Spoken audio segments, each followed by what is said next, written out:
certainly can do that. And Valerie, with respect, if you don't mind, we'll take Nicola Sturgeon's commitment to do that and move on.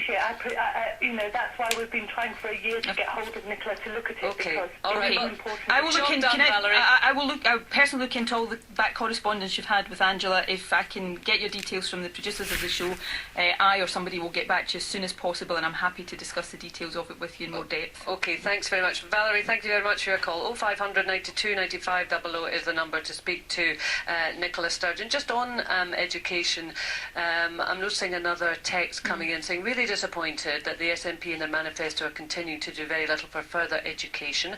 I've seen the college where I work lose its name and identity over the last 2 years and its function reduced to a satellite office, with courses cut, services centralised and staff stressed. The merger system has been a shambles and the SNP has not given support to colleges to make it work. The blame for this lies with the SNP since Michael Russell introduced mergers. For the first time, I won't be giving my second vote to the SNP.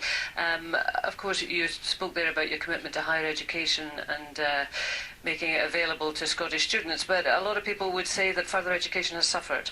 Well, firstly, I'd listen to the points that the person texting has made, and I don't seek to dismiss them at all. I don't agree with that characterisation. We took a decision, and I accept it was a controversial decision, to reform the college sector, to make it fit for the future, so that young people going to college could come out of college much more ready and fit for the jobs market. And we've got more people now going in doing full-time courses in college, coming out with job-ready qualifications. And I guess the proof of the pudding in some respects will be in the fact that we've got higher youth employment than many other parts of the UK.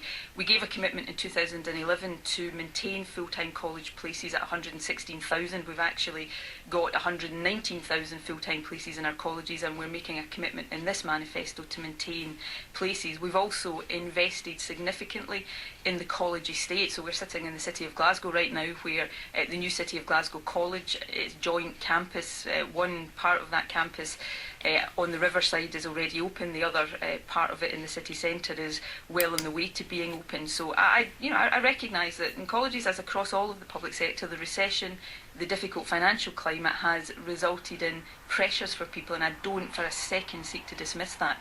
But we're taking decisions, sometimes tough decisions, to try to make sure we're doing the right things for the future, and that applies to colleges as it does to other areas of the public sector. But broadly, you think the college sector is working well, do you?